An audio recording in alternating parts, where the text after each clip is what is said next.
Welcome to this new episode of Cast It to the King. Joshua Mickle right here speaking, and happy to have back here my father, Jack Mickle III. Josh, I love you. Yeah. So, right off the bat, it's been a turbulent few weeks with what's been going on with me. I've been in the hospital for 2 trips now, 1 for chemo treatments, 5 more to go, and it's been I mean, I don't know how to describe it sometimes. Like it's sometimes it's surreal, sometimes it's okay, I got to take this bull by the horns, like in terms of trying to explain this, but I'm honestly like, it's kind of hard to almost get the words out sometimes of how this has been for me for the past month or so. Let me fill in the blanks. Is that as your father, I've seen you. You've been through that portion of life where you said, "I got this. You know, I'm strong. I got this. It's no big deal." But as a son and as a father, you've relinquished your strength to say, hey, there's certain things in this that I'm going through that I didn't necessarily want to say to other people or let known, but you let known to me, and to me as a father, and I don't want to tear up here,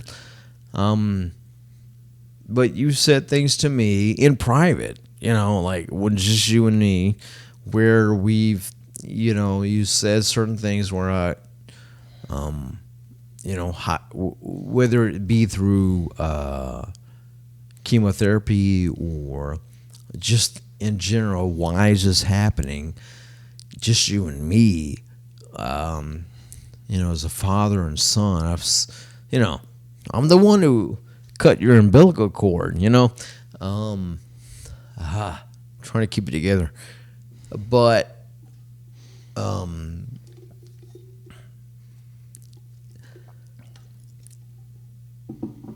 I know without a shadow of a doubt, you will come through this, through the chemotherapy, without a shadow of a doubt. And everything will be fine. You will be in total remission, 100%. Yeah. I have no doubt about it. And it's not necessarily through anything that man has done. I think it has a lot to do with what Jesus has done. And I know it's not necessarily popular on a podcast. I just think that has everything to do with what you stand for, and I stand for, we stand for. Yeah. But I thank Jesus for the doctors, and I thank Jesus for the medicine and the knowledge going forward. And it's a little deep going, in this particular podcast, but it's you, my firstborn son, whom I love.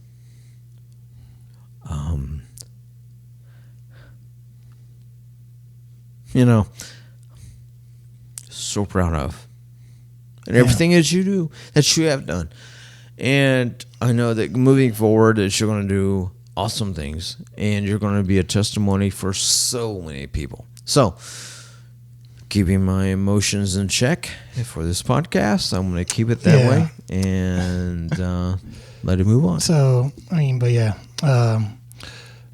outside of a port going in this week, and then December the 8th is going to be my next round of chemo, and then you'll be back out here in time for Christmas. I will. So your mom and I will. Yeah, and that's the only downside in all this is that while it's been great to have you guys out here, you've gotten sick from us apparently.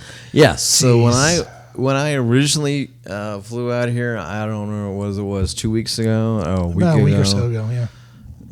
So my wife Julie had flown out a week prior to me arriving. It was Josh, Megan, Julie, my wife, who were here. Obviously, Josh, had his thing going on. But it just seemed it was like everybody was sick with some sort of upper respiratory whatever. Some sort of cough. Yeah. Coughing out, what do you call it? The, oyster, the lung oysters that, Mucus. it was crazy. And I'm like, whatever. I never get sick. And I was like here for 3 days and like, whatever. I got it. And then all of a sudden I got this tinge in my throat and I'm like, no way am I going to. And so Julie flew out, went back home to Virginia. And then here I was left alone. And I got the full Monty. I got the lung oysters and the sneezes and the sniffles. I didn't get a headache. I didn't get a, what do you call it? A fever. I did get headaches. I didn't get the fever. Anyway, fly out here to Tennessee and you get the full experience. You get the full whatever prior to going to the ER. That's what I got. So I'm still dealing with that. Julie's still dealing with that. Your wife is still dealing with that. You are still dealing with that on top of everything else you're doing. So I'm coming out of it. I got it. And it's been a month. So the point being is this. Whatever it is in your house, we need to get rid of.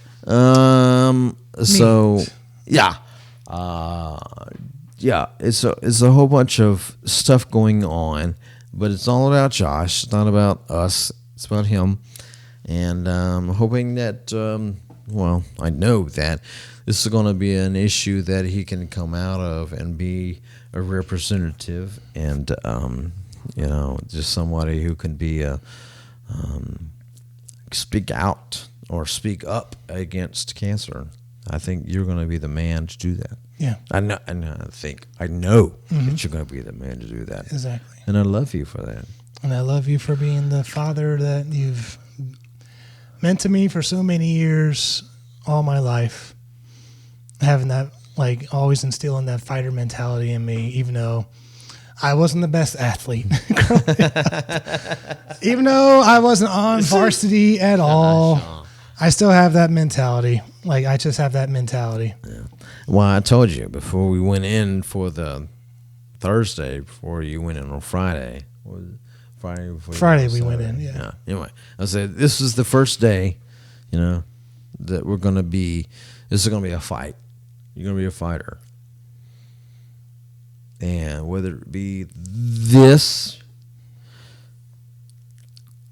episode of chemo or the second episode of chemo or the third, fourth, fifth, or sixth, you are going to be a fighter, And I think I've said this on a previous podcast, that Rocky Balboa in all of his movies, if you were to watch and listen to, most of the lines that were given in that movie is that it's not how much you get beat up and knocked down on the floor. It's about how many times you get up. Mm-hmm. And the Bible talks about that as well. And I know you, Josh, you will get up more times than you get knocked down. Because you're a Christian first and foremost, and you're a Mickle secondly, and I just have full confidence in you that you're going to do that. Yeah. Okay. All right. With that out of the way, on to some exciting, fun stuff while my dad is recovering over there from a cold headache. Oh, yeah.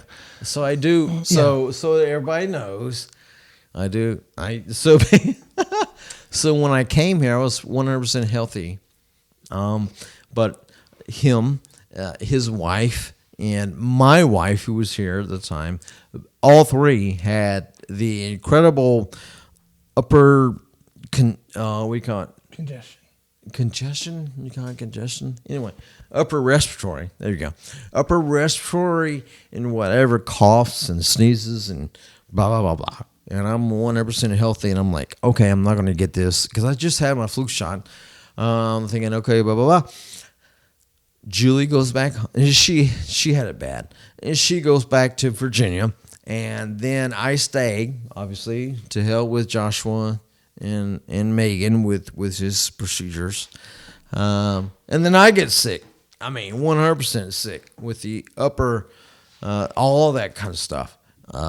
So that being said, I'm still whatever. And this right here, I just so you guys know, I cut myself shaving because I was trying to shave it quick and whatever. Question: How do you shave? Do you shave in the shower or out the shower? I shave in the shower. Good. Okay, because how do you cut yourself in the shower? I don't know. It's just I have the razor blade. And I have, okay, so everybody knows, how long do I spend in the bathroom to get ready for the day? Probably 30 minutes. No, I spend about an hour in the bathroom to get ready. And that's just normal because I have my whatever routine. But shaving, I don't, so look at Josh. He doesn't have a lot of facial hair. None of my family has a lot of facial hair. But when I do shave thoroughly. So I go down with the grain, right, all this. And then, but my hair grows a certain way. And so I know I got to shave you gotta shave. I got to shave kind of like up. At a diagonal, right? And so I get this under here, hate that. And then I got to shave straight up here, right in here. But getting to this is that when I started shaving straight up is that the razor blade slipped in my hand and I kind of went sideways, and that's what caused that. So that's a long 2.5 minutes to explain that this shaving, not being hit or running into a door. So just so everybody knows. That's all. All right.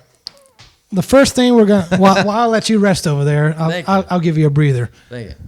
The first thing we're going to be talking about on this podcast is the long-awaited game review of one Marvel Spider-Man 2 from Insomniac and PlayStation 5. This game, I will say, I'll just say right now, it's one of the best, if not the best, Spider-Man video game out there. When the first one came out in 2018, all we could hope for as Spider-Man video game fans is that can we have something akin to what Rocksteady gave us with the Arkham series, coming off of Arkham Asylum, City, and Arkham Knight.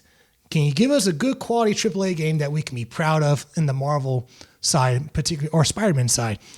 And long story short, Insomniac, famously known for Ratchet and Clank video games, were the developers of the game. They still are.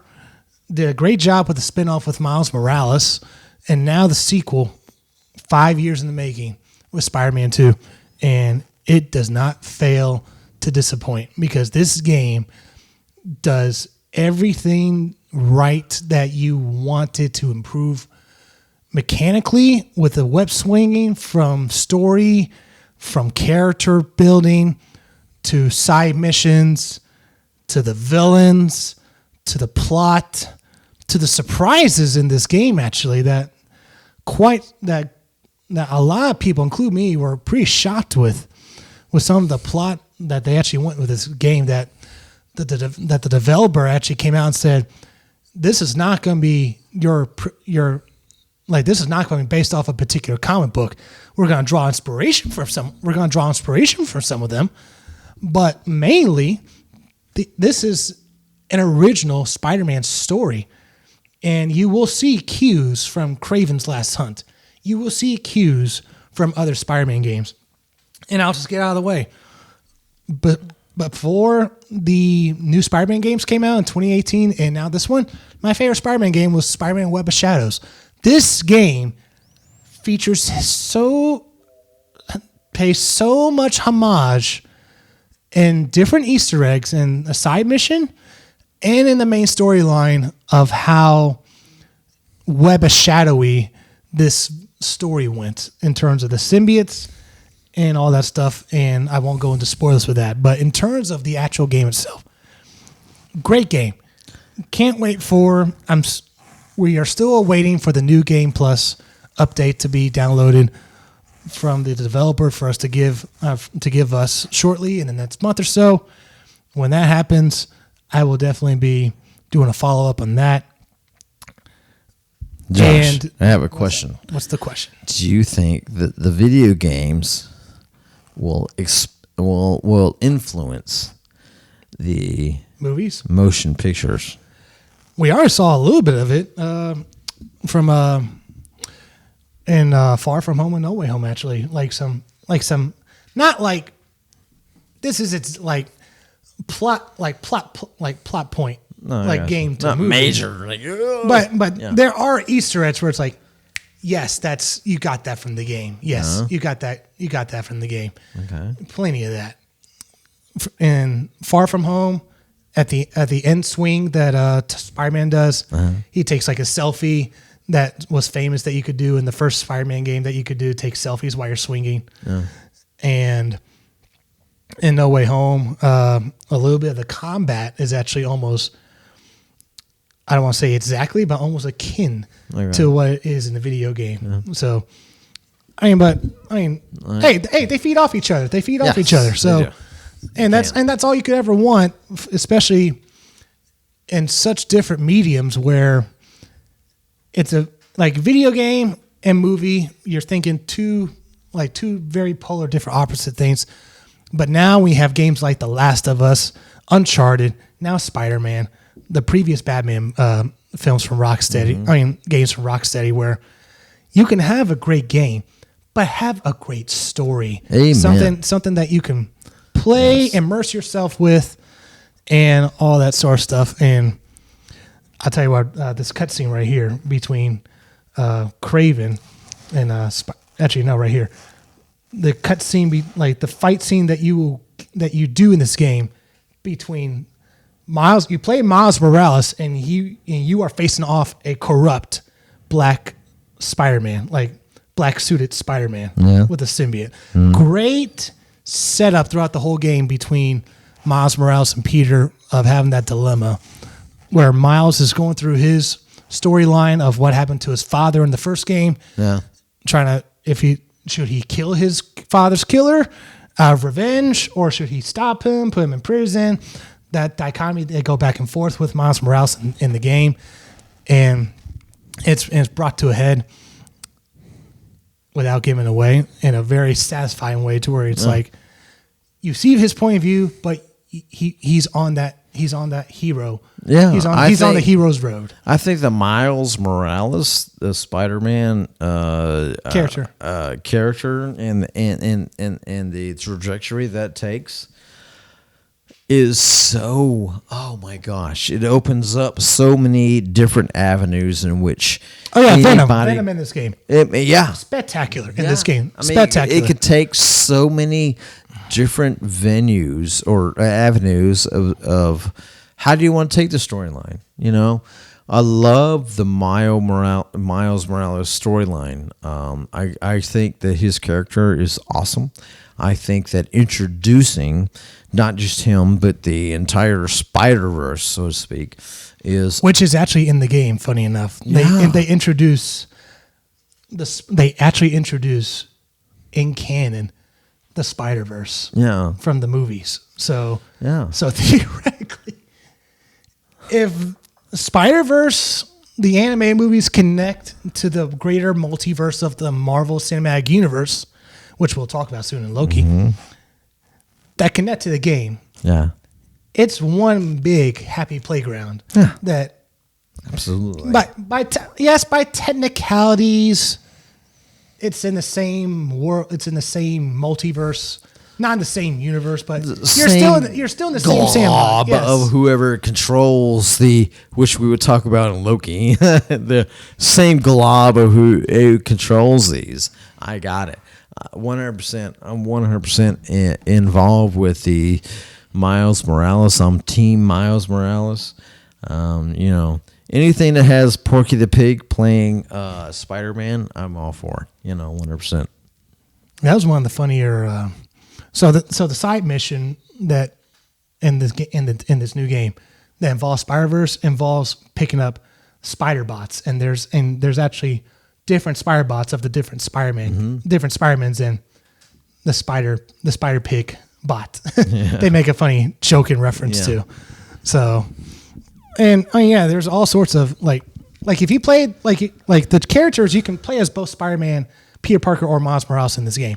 So the cool thing is that each of those different characters, whoever you play, has a different line of dialogue. So if you're playing Miles Morales and you pick up the Across the Spider-Verse Miles Morales spider bot, you'll be like, he'll say a line that says, "Don't tell anyone, you're actually my favorite." But my question to you is, and it's not a spoiler alert per se, but the thing is how the second Miles Morales, what do you call it, Spider-Verse movie, what was it called? Across the Spider-Verse. Across the Spider-Verse. How it ended, right? Which led to a lot of, if you watched it, it was like, oh my God, how in the world are you going to end it right there? Why? So how do you see it going forward? How do you, the next procedure, but the next movie, how do you see in your own mind? How do you see it progressing? Well, for the actual movie, if the first two movies are any indication from Phil Lord and Chris Miller, it's gonna be great. Oh, it's gonna be great. It obviously will be. Yeah. So where they go with it, I have no idea. You're not much of a inspired. I don't know if you caught this watching the movie. There's a reference that maybe Spider-Man 2099 is part vampire. So vampire? No, I didn't catch that. There's some cues that you tell me Spider-Man's going to start sucking on people's blood. Like remember when he was going up that train and he's like clawing through it, and then Miles like, "Dude, you got claws. You sure you're Spider-Man?" Yeah, I remember that. That's one thing. That's not vampire. That's Wolverine. That's oh my God. That's so no. It's a Wolverine crossover. No. Next topic, and we have seen both seasons now. The 2-chapter saga of Loki. On Disney Plus has now come to a close. Yes. What are your initial thoughts on the 12 total episodes we have had? So, this is the everyday Joe. That's what I consider myself, everyday Jack. Super fan, normal guy. Yeah, exactly. I can say that I initially started watching Loki because of you and because you wanted to discuss it. And I'm like, oh, okay, I'll watch it. It's kind of like it was kind of like WandaVision, which I hated. Absolutely. Why? Hated. It was so boring. WandaVision? Come on. It was boring. I mean, absolutely boring. There was nothing exciting about it. Nothing. Absolutely nothing. Maybe like 10 years from now, we'll look at him and we'll be like, okay, folks like me that like him be like, okay, it's the first ever Marvel Studios produced TV, like television show. WandaVision was absolutely boring. Anyway. Yeah. So Loki, I was thinking, here we go, another WandaVision. But I saw the first episode, and I like Tim Hiddleston, right? Is that his name? Hiddleston, whatever. Tom Hiddleston, Loki, and also the other actor, Owen Wilson, with his really messed up nose. Anyway, I think as actors, they sold the show. They really did. They drew me in. I don't know if it was them necessarily or the storyline, but could be both. Yeah, it had actually a little, because I was born in '69, so anything '80s kind of draws me in, kind of like Stranger Things, whatever. The computer animated Miss Minutes. Yeah, that girl. She had kind of a little 80s feel vibe to her. Kind of drew me in a little bit. Anyway, what I'm saying is the actors and the storyline from... So it's kind of hard to describe. If I were a superhero, right, and I could choose my superhero power that I would choose would be to control time, okay? Whether it be to go back in time, forward in time, freeze time, whatever. That would be my superpower. So anytime I see a show, a movie, whatever, in which that is enacted, it kind of draws my interest. And so they are able in that series to go back in time, forward in time, whatever, which kind of lead, and you can affect things, do this, don't do that, blah, blah, blah. That to me draws a special interest. And I think that Loki in itself, you think Loki is the ultimate, I'm going to be the ultimate, do better, not do gooder, but do better, whatever it takes to kind of do my will against what you think. But in this series, it proves to be the opposite, which I found somewhat refreshing. In the first series or first season, and then the second season, it really, really surprised me in a sense that, really, Loki going to do that? Really surprised me. And then you're left with, wow, this is what we're left with. Like, really? So if you're Thor or if you're anybody who has had anything to do with Loki, you're thinking, maybe I got a little in with the timeline with this guy. I don't know. I don't know. That's me. But he's always wanted to be a god, right? And for those of you who have not seen season Loki 1 or 2, I would think that if you haven't season 2, spoiler alert, I'm not going to give anything away, but still spoiler alert. We can talk about it. It's all episodes are out. Okay. Yeah. Well, I'm just saying that as Loki is the controller, right? Spoiler alert, of the timeline, I would think that he holds that literally in his palm, palms of his hands. That throne that he sits in, that you see that, I forget it's called particular tree in Norse mythology. It starts with a Y. That's essentially what he created right here. Okay. Yeah, I'm not familiar with that, but yeah, I got it. Well, what I'm saying from a ordinary Joe time perspective is that Loki now is a god of time, which to me personally is like, that's me. I would be that guy.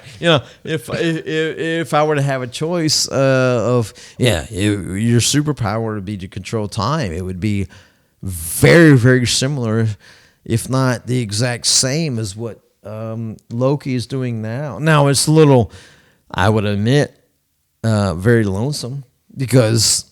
And he said it multiple times in the first season, in the second season when he's asked like he's asked a particular question. He says, "I don't want to be alone." Yeah, that's the thing that he said in films ever since the first Thor movie, and I'll tell you later about a cool callback that they do from the first Thor movie that pays off in this last season of Loki.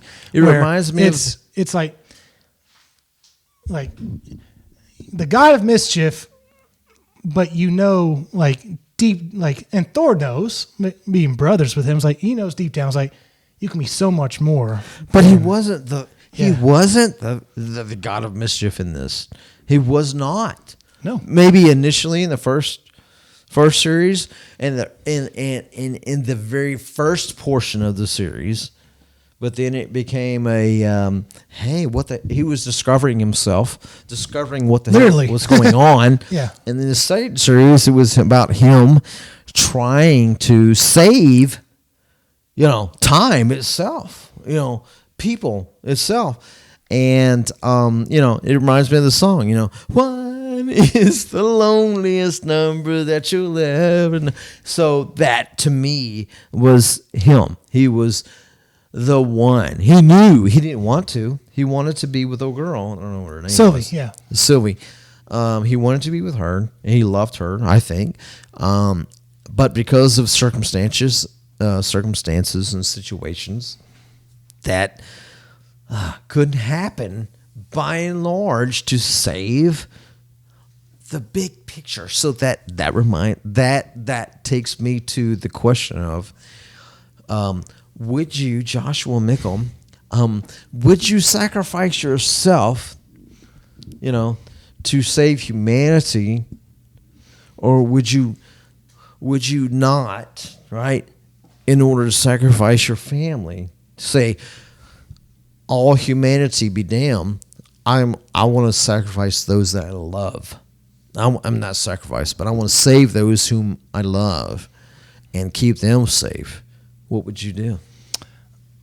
Well, in the show is what I would initially do, what he did at the last episode, where he kept going back in time and then back in time and then back in time, be like trying to figure out, where can this be fixed? Yeah. Where can we have the compromise? Where can we do this or redo? Or what he tells he who remains, like, I'll change the equation. Yeah. I'll break your loom. Break the rules. So yeah. You're trying to answer my question. And I think, and I'm getting to that question. Okay. And again, if I'm in Loki's shoes, it's when he time slipped back to where he had his first interview with Owen Wilson. Okay. From the first season. The second re-interview. You're talking about the second season when the first season. Yes. Yeah. When he's like, I know what this is. Like, you're going to play this videotape of all my highlights and whatnot. This is the second season from the first season. Yeah. Really is what it is. Okay. Yeah, I call the season essentially, like, this is Lost, essentially. I didn't agree with that, but okay. I got what you're saying. And that's the vibe I got. Yeah. So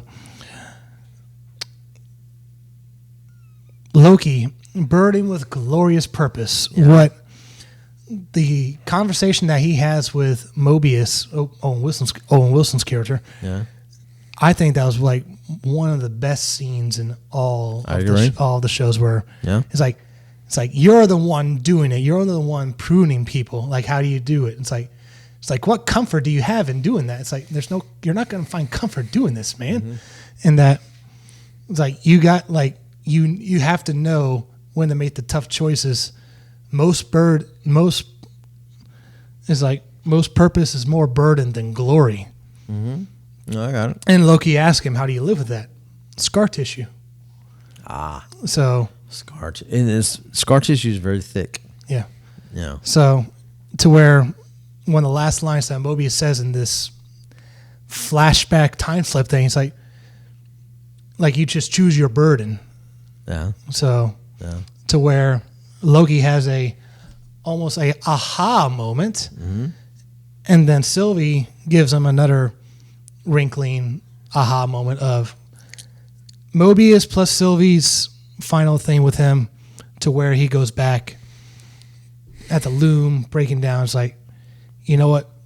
It's got to be me. And one of the lines from the first Thor movie, mm-hmm. when he's using that Bifrost to like destroy a particular, like the Frost Giants, because he was trying to frame them trying to kill his father in the first movie. Yeah. Is like, I could have done it, Father. I could have done it for you, for all of us.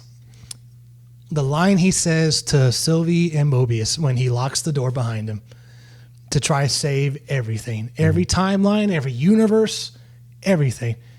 He says, I know what I want. I know what kind of God I need to be for you, for all of us. So you think as a son, he was saying that to his father? Again, that's what makes Loki.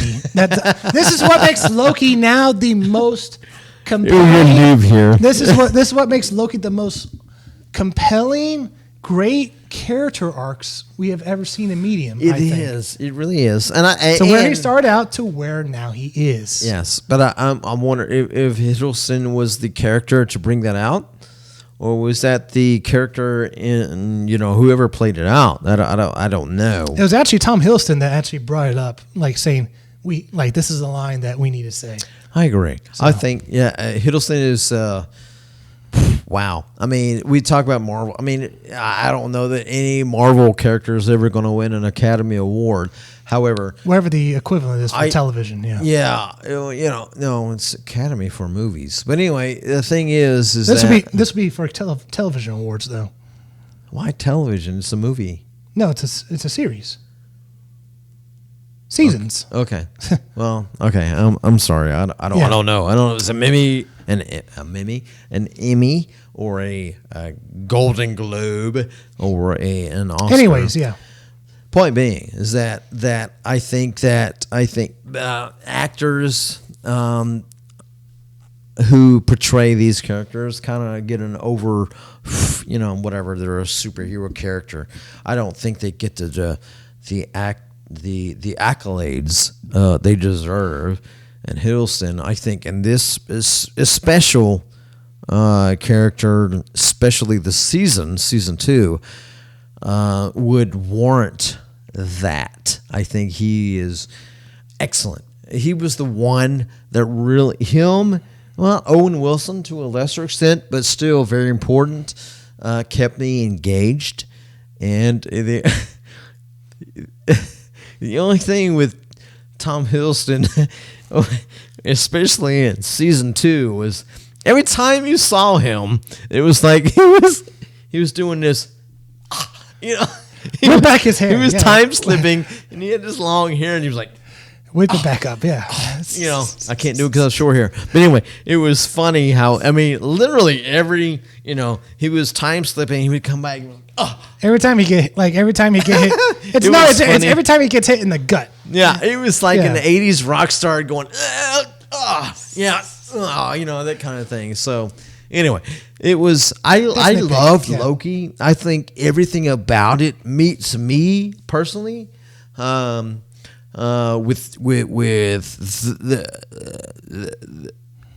the way the timeline went, the story, the plot, in relation to DC, I think it's awesome. Or I shouldn't say DC. Marvel. I'm sorry. In relation to Marvel, I think it really.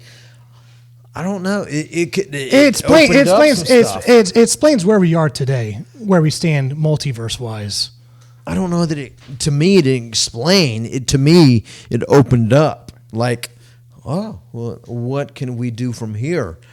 Now, explained, you could probably, you're more educated on this than I am, where we have been and where we're going and how that explains it. Yes. I'm just saying, to me, every man, I'm saying, this could open up some things for future movies or series in relation to Loki. You know what I mean? Yeah. So what they've said about the show, they call it a 2-chapter show. What we see is it. 2 seasons is it? Yep, that's it. Him holding the timeline? Him being the god of stories. Essentially that's. So now we got what? So he's there alone, essentially, but overseeing the multiverse in his hands, essentially. So if I'm Thor, hey brother, love you. How about you doing this to help us out? Yeah, love you. And then that's how it works. Deadpool 3 is heavily rumored that the TVA that we see in Loki is going to be involved, and what happens at the end of Deadpool 2 with him jumping timelines and whatnot. Yeah. is going to be on the TVA's radar, and that's the beginning of the third movie. But I haven't seen that yet. I hasn't come out I yet. know Yeah. what you're talking about, and I agree. But like at the end of whatever movie it was, it showed somebody Deadpool 2. in the like tropics at a bar.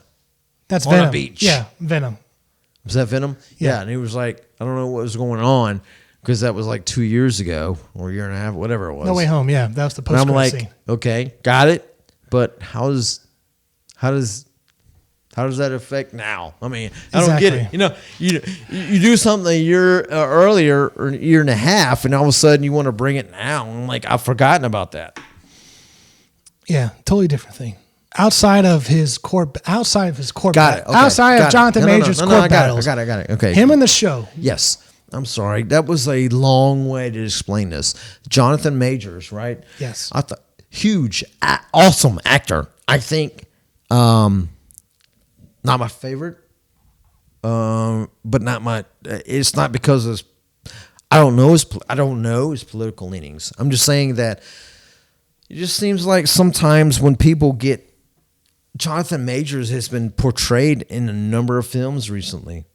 He was in Creed 3. Well, he was in a lot of movies, is what Yeah. I'm saying. And God bless him and his agent for doing that.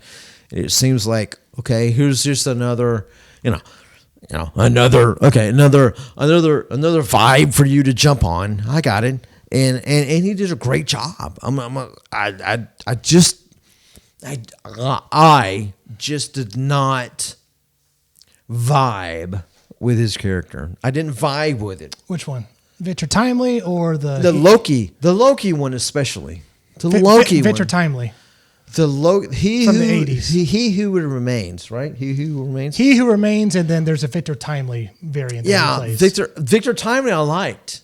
I didn't like He Who Remains. Now maybe that's just him being a character, and that's awesome. One of many King variants. And people who would ever watch this podcast would say, "Oh, we did our job." I'm just saying that He Who Remains didn't vibe with me at all. The Victor Timely, I absolutely loved. So that tells me the cast, the spectrum of his character. You know what I mean?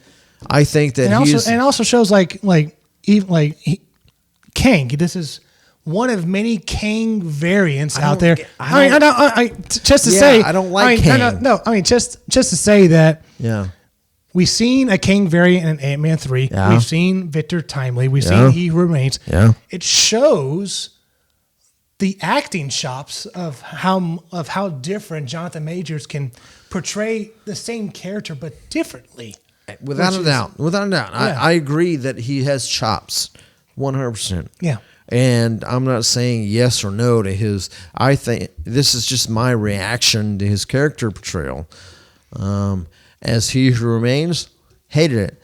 As Victor, I loved it. I did saw Kang. I didn't like Kang. I don't like that character at all. 100%. I hate it. I think it's more. It's. I don't know what the word is for that. It's verbose. It's additive. It's saccharine. It's not needed. I think Kang character could be portrayed in a much more valuable and widespread character. I think they limited him on Kang. That's why I didn't like it. So let's move on from that. But Jonathan Majors and let's just throw this guy in. I don't know his name. The guy who portrayed Flash. I think Ezra Miller. Those characters in and of themselves, right, were excellent. Excellent, 100%. Now, you throw in the portrayal of who they are as a person or political. Off screen, yeah. Yeah, I think that. Off the court, off the field. I think, especially with Ezra Miller, that draws into. I don't like them as much. You know what I mean? That doesn't diminish their action as a character actor, but as a person, maybe. I don't know them. They don't know me, so it kind of makes it even. I'm just saying that I don't want to know your personal religious or political leanings as an actor. You don't want to know that from me as a person of the military. You don't care about that. You care, can I defend a country? Yes or no? If no, then get out of the way. If yes, then continue on. If you're a great actor, then continue to do what you do. I don't give a crap about who you would vote for or what you believe in. You know, I really don't. I really don't. And I think America in itself is really the same way. I don't care about who you are. Do you entertain me? Do you allow me to escape for 2 hours, an hour and a half, 2.5, whatever, from my reality of all of that, from every day of politics, every day of whatever I'm going through? Can you allow me to escape from that into some sort of alternate reality where you allow me to escape into some sort of fantasy world void of current religious, political, personal leanings? Can you do that? And if so, I'm all for you. You know, I think that America has paid their money in dues for tickets that support that same fact. So anyway, for what you're saying, I think Jonathan Majors, excellent, one of the top actors. I don't know I don't care what his political leanings are. I think what he did is awesome. I think that I don't like the He Who Remains, but I love Victor. I think that's on purpose. And the other characters. I mean, he's done a number of characters, and I've absolutely loved a number of them. I just didn't like the He Who Remains because he was an antagonist, and I wasn't in love with that character. But that was by design. Yeah. I got it. So one of the things that I want to segue into when you were just talking about that with politics is that the recent Marvel's film, The Marvels, that just came out, is now cratered flash numbers as one of the worst domestic box office films in Marvel's history. Uh-huh. And the first movie, Captain Marvel, made over $150 million. Okay. This movie may not reach $100 million domestically now. Yeah. And so seeing the movie, just to get it out there, it's not woke. There's no political messaging in it. There's no leftists, rightisms, whatever leanings there is. It's a prototypical Marvel movie that you would see, that you would probably watch. For me personally, it's a film where I will just watch it once and never watch it again, like Thor: The Dark World or maybe Iron Man 2. That sort of ilk of a movie. Not a bad movie. But to your point, behind the scenes, Brie Larson, the director of this movie, have made statements that would turn off such an audience. Okay. Because when the initial box office receipts came out, the actress that plays Miss Marvel, she's fantastic. And she was asked about that. She said, she essentially said, that's not my pay grade. That's not my purview. Right. I can only attest to us doing a great job on this film, and we hope audiences will enjoy this movie. Yeah. Then you have the director who was asked about this and saying such words such as, "Oh, those are homophobic and sexist folks that don't want to see this women movie." Homophobic, not homophobic. Anyway, homophobic, yeah. So basically, you have the director that she's now saying that to publicly. I got it. To where if you're an audience member like you, now that you know that she said that, ordinary guy, why would you want to see this movie in theater? So again, just to piggyback off of what you were saying about behind the scenes, like you don't want to hear behind the scenes of political messaging stances. Yes. On screen, this movie doesn't show that, but behind the scenes in the interwebs, I got it. You have folks like the director coming out and criticizing those that did not see the movie, labeling them. Yes. And you have Brie Larson, who has said things about some of the Marvel fandom in the past. I got it. Try and criticize her first movie. I got it. And just the bigger picture, it does no favors when it's like you're trying to get customers to buy your product. No. So my thing with Brie Larson is this. I think she's a fine actor. Yeah, she's great. She's good. I think, but what do I know her as the everyday ordinary guy? I know her for her Nissan commercials. That's it. Yeah. I don't equate her to Miss Marvel, however you want to say it. I think that I read somewhere in one of my feeds that I have a multitude of that she has. The reason why she hasn't connected with audiences is that she doesn't have the heart of, say, an Iron Man or a Captain America. Yeah. She doesn't. She absolutely does not connect with people at all, period. And it's not her fault. Maybe it's the writing. Maybe it's her acting. I don't know. But Miss Marvel, with all her powers, right? Captain Marvel, you mean? Okay, Captain Marvel. Yeah. And there you go. There's that. I would never call Iron Man Mrs. Iron Man. You know what I mean? It's just no one knows this character. No one cares to know this character because this is phase what? I don't know what phase it 5 is now. But 5. But Marvel has lost its way. 100%. 100% lost. Now, maybe they have a greater scheme, a greater game plan in the future.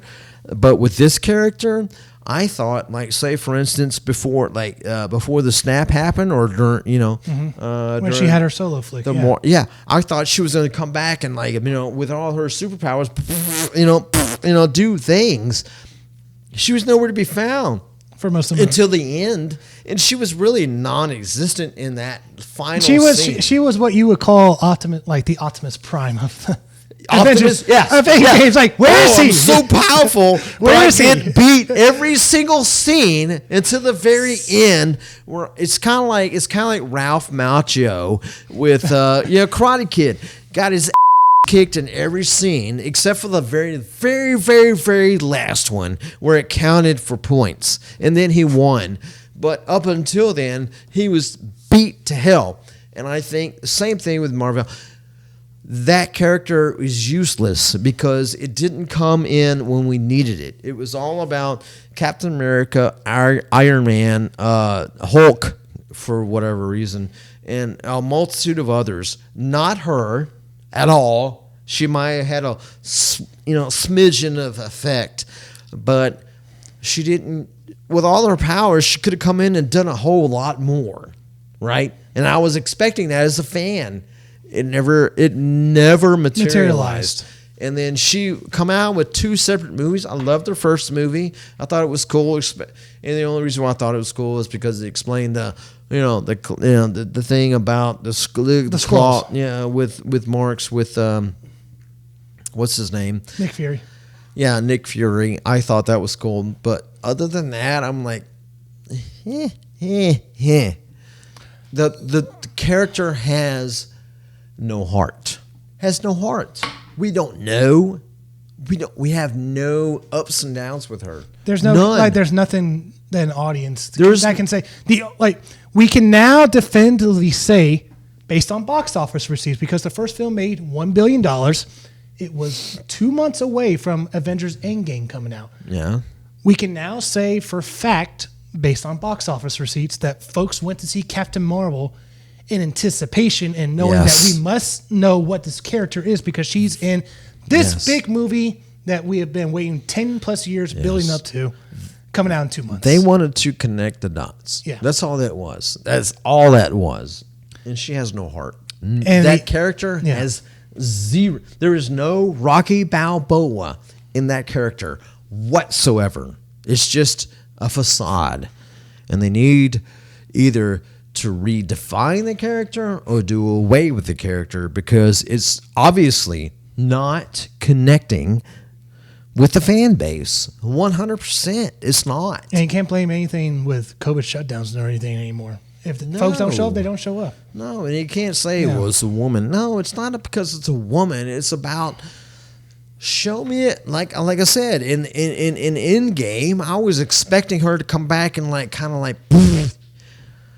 play a pivotal role in the defeat of the enemy. I was expecting that, and it never materialized. And if anything, it was diminished in the sense that her role was like, come in and do your little thing. It was all about Tony Stark and all about the main characters. She was relegated to a lesser character, and it seems like whoever the powers that be have, she is a lesser character. Well, I can tell you right off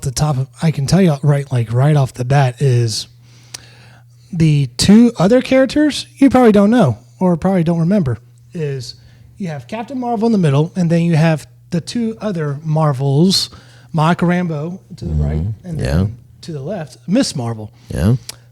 Both are Disney Plus characters. So as a movie fan, if I have not seen WandaVision with her or Miss Marvel with her, you're right, and Cole, like, who are these guys? Like, I don't know. Like, unless you have Disney Plus, you don't know who the. A lot of people. And Miss Marvel, she steals the movie. She is cute in the movie. She's Miss Marvel to the left. That's her name. Oh, I got it. She's a scene stealer whenever she's in the movie. So. But I can tell you, Miss Marvel herself is not. She is not a scene stealer. She is. You mean Captain Marvel? I'm sorry. See, there you go. Yeah, names. See, that's the thing. I don't call any person that I don't recognize of importance by their wrong. I would never call Captain Jack Sparrow Lieutenant Jack Sparrow. You know what I mean? Because that character is embedded in my, my being. Because I've seen the movie, I've heard the movie over and over. She's been in 3 movies. I have yet to learn she's Captain Marvel. And again, she has yet to steal a scene in which I say, yes. Even in the first movie where Jack Sparrow escaped from the British by saying, "This is the day you almost caught Jack Sparrow, Captain Jack Sparrow." That is something that will, I got that. Yay. Hey. Like Iron Man, I am Iron Man, Captain America. I can do this all day. Yeah. Like there's always there's something that you can attach a character to align with. Yeah. A moment. You can't attach one line. I can't attach a scene to Captain Marvel. You can't. Because last we saw, most people will remember Captain Marvel. She got punched out by Thanos when he ripped out the Power Stone in Endgame. When he's and it's like bam. It's like I agree. 100%. The Captain Marvel character is empty. It is a ghost. It is. She's now lacking. She should now be relegated as a side character in other movies. Yeah. I don't know if it's her personally as an actor.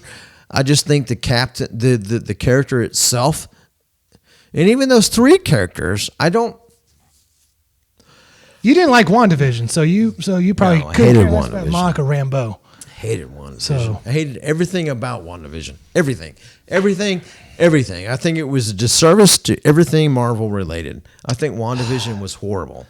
100%. I'm sorry if everybody thinks differently. I think WandaVision sucked. So you think I'm not holding back. the same guy that did WandaVision is doing Monarch.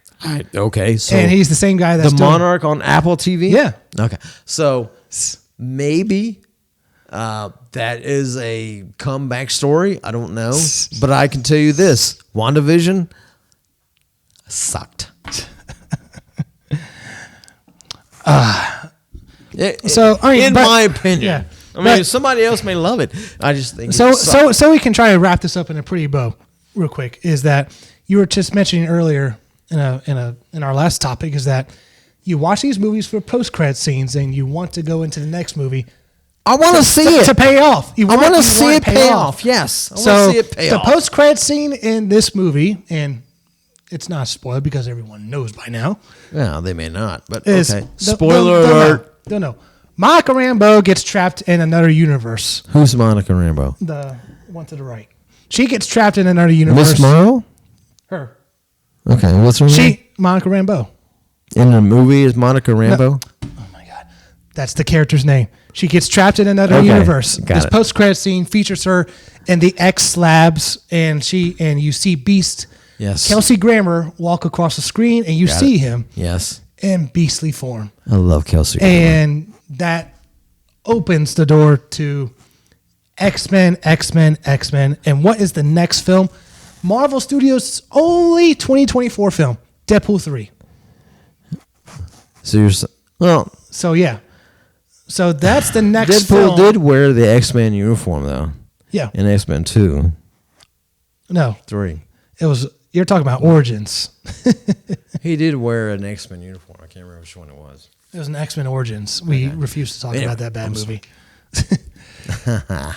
But that's the post-credit scene that you are that you as an audience member are looking forward to, that sort of payoff. I think a post-credit scene should lead to the next movie, not 10 years down the road. Yeah, let's wait 5 movies, 7 movies. I think that's ridiculous. You remember that post-credit scene from back in Spider-Man No Way Home? What are you talking about? What are you talking about? Yeah, and then you bring it up and you're like, "Oh, you're a genius." No, it's just the studios were stupid and lazy. That's all that was. So mostly for this movie is that the Marvels, I think, it will go down as in this movie. Yeah. Okay. The Marvels will go down as the sacrificial lamb to set up their heavy hitters now going forward. Because they now set up X-Men. Yeah. Next up is Deadpool 3. Okay. And then after that, you're going to get Fantastic Four around the corner. Yeah. These big franchises that they didn't have for so many years that locked up at different studios, they now have in their back pocket to where they can finally say, just like when they got Spider-Man back in a sharing deal with Sony, he's like, we have our heavy hitter. Here's our best content versus, hey, we've done what we could with our B, C-list characters with Iron Man, Captain America, Thor, and we've raised them to be A-list characters, but we can only do that for so many characters. We can't do that for every single character. So you're thinking that this movie specifically is a failure. Yeah, financially and critically. And that everything beyond it, or after, I should say, benefits. Should be benefits. A success. Yeah. Okay. I mean, I can't argue with you. Based on what they have set their roadmap as. Yeah, truth be told, I've never even seen this movie. I just seen reviews of it, but I know that her outfit changes, and I know that the characters never develop. I've seen you knew about the singing planet. The what? The singing planet. People sing. Yeah, whatever. I just know that she has never, like, for instance, if I were to, when I watched the Iron Man, for instance, movie, the trailers, that drew me in. I was like, what? What the heck? What? Okay, that sounds interesting. You know what I mean? And I watched it and I was pleasantly surprised. Same thing with 2, maybe not 3. Come on, it took place in Tennessee. Yeah, come on, man. What was the one where he had all those other? He had like 20 different Iron Man suits. Iron Man, was that Iron Man 3? Yeah. Yeah, I didn't like that. Took place in Tennessee. Yeah, I got it. But the whole point was that they all connected. It was like, I don't know if this actually happened. Yeah, it was like here's a cupcake along the way. He was in the Avengers movie. Yeah. It was like they all, whoever was involved with the movies, sat together in a diner and said, "Hey, I want to do this," and I think something similar actually happened. We want to do this. We want to go do this and that and the other. We want to go this route and that route, and this will lead to that, and that will lead to that. It was like so cohesive. This is not cohesive at all. There's nothing cohesive about it. On this next topic of the show, we're going to be doing our segment Buy or Sell. I'm going to be listing off some topics, and me and Dad are going to be reacting to it where we buy it or sell it. Yes. And so first off, I'm selling everything. Go ahead. We have our official casting that is in the final works of a deal. Pedro Pascal is set to be Reed Richards, Mr. Fantastic, in our MCU's Fantastic Four, famously known from his time of Game of Thrones, The Mandalorian, and now coming off the first season of Last of Us, which is a fantastic show. So buy or sell Pedro Pascal as Mr. Fantastic. I would buy Pedro Pascal if he were a stone in the middle of a river. I think he's that talented.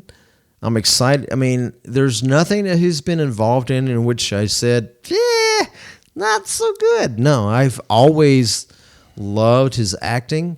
I loved the writing. I don't know if it was the writing or whatever was involved, but I think that his persona, his aura, so to speak, in his character development or whatever he does is as an actor is really to be amazed. I loved him in The Last of Us. I loved him in The Mandalorian. There's so many things that he's been involved in. So yeah, he was the main villain in Wonder Woman 2, but that was a horrible movie. Yeah, outstanding. I buy it. I'd buy it. Every day and twice on Sunday. You know what? I have the picture right here. John Krasinski should have been Mr. Fantastic, and Emily Blunt, his wife, should have been Sue Storm, Invisible Woman. All right, should have been, but it's not going to happen. But in terms of Pedro, just to get that out of the way, buy it. This man's talented. Okay. There's nothing wrong with recruiting talent. No. And based on when this movie's supposed to come out in 2025, this man's gonna be a bit I'm assuming they have their T's and I's dotted and crossed for his shooting schedule because he's got an upcoming Mandalorian movie for Star Wars coming out that he's gonna be shooting. He's got season 2 of The Last of Us, and if you want to take the video game creators' word for it, they're actually going to change up from what happened in the game with his particular character that doesn't get killed off right away, which is a crime in all storytelling. But those are like the only big things, and then plus Fantastic Four. So this man's going to have a busy schedule. He's going to be able to retire without a happy man. Yep, having to worry about finances. A happy man. Yep. No. Especially if the fan reaction to the movie and box office receipts are better than the previous Fantastic Four movies. Yeah. And also another Fantastic Four acting news. Anya Taylor-Joy has now been cast as the antagonist for Fantastic Four, and it has been rumored, not confirmed. It's been confirmed that she's been cast in the movie, but it's not been confirmed who she is playing. And the online speculation is that she could be a female version of Silver Surfer, particularly called Juno from the comics. So take Silver Surfer out of it, buy or sell her as an antagonist in the movie. Taking Silver Surfer out of it? I mean, Silver Surfer is not an antagonist. He was in the second Fantastic movie. Not so. Truth be told, I am a Silver Surfer fanboy. Okay, I love the storyline and everything that deals with Silver Surfer. I got it. I know. He's not a bad guy. He's got an incredible amount of power. He's a surfer. Yeah, hello. Nice body, silver. He's doing it for, because everything else has been destroyed behind him, and he's just trying to make up for that. As far as her is concerned, I don't. Take out the fact it's that fans want to associate it as a Silver Surfer character. I got it. If there is as specifically a Silver Surfer, I sell 100%. I don't. Silver Surfer should be this Silver Surfer. That's a guy. I mean, you call me misogynist or sexist or whatever. I was thinking it should be a guy. Now, if she wants to be the antagonist in another way, like, I mean, just taking it off of a, DC comic, whatever. The who was the girl with the? I have no idea. the green. Oh my God! Batman's antagonist of Poison Ivy. Poison Ivy, yeah. If she wants to be a Poison Ivy in this type of situation, I got it. But as a Silver Surfer, I sell 100%. I think she's a great actor. 100%. I think the multiple roles I've seen her in, loved. But as a Silver Surfer. Maybe she could prove me wrong. Maybe she could go in that role, kind of like a Meryl Streep, kind of like proves you wrong. Gets in that role and envelops herself in it, and you're like, oh, okay, I got it. But just from the outside looking in, I'm gonna say, I'm gonna buy it because again, like, what's wrong with recruiting talent? Like, accumulate the talent that you can, and if she is a Silver Surfer, let's say, like, there's two versions of Silver Surfer. The one and then there's one called Juno, who is the daughter of Hercules, and we just saw Hercules be introduced in the post-credit scene of Thor 4. So you have that little bit of connective tissue that you can roll with that if you wanted to. So we're going with Juno? Juno on a surfboard? I honestly don't know where they could go with it, but based on the last 3 Fantastic Four movies we've seen, I just said anything could be better. If she can introduce a character in your world, a Juno, then fine. I got it. I'm not anti Juno. I'm just anti female Silver Surfer. That's all, because Silver Surfer is a male. It's like, for instance, that's what you grew up with. No, if you're going to cast Spider-Man as a woman, it's not Spider-Man. If you're going to cast Superman as a woman, it's not Superman. Batman as a woman, it's not Batman. It's Batwoman, or whatever case may be. I'm saying Silver Surfer is a dude with a specific timeline, a specific storyline. Not her at all, unless you want to rewrite the timeline. Let me play devil's advocate with you then for just a quick minute. Does the majority of do normal folks? I know who Silver Surfer is, like who he is, but does the people that know who Superman is, Clark Kent, Batman is Bruce Wayne, Peter Parker, Spider-Man, Miles Morales is Spider-Man, Tony Stark, all that stuff, do they know who Silver Surfer is really? Yes. I would argue. 100. I would argue no. %. Because you think only the people that are going his name. No, the people that are going to see these movies are already people who know those things. What's his name? Not, huh? What's Silver Surfer's name? Oh my God! I don't know if I know his story. I don't know his name. Norrin Rad. I do know. Hey! Look, it's Norrin Rad. Okay, so. I do know. Right? And correct me if I'm wrong, I could be wrong, is that his planet was destroyed, and he said to whoever was destroying the planet, whatever his name was, Galactus, I will search out other planets if you spare my world. So did he? My world and my wife. Did he? Yeah. Okay, so it was something like that. Yeah. So he wasn't a bad guy. He was just trying to say, "Whoo, I want to protect my family."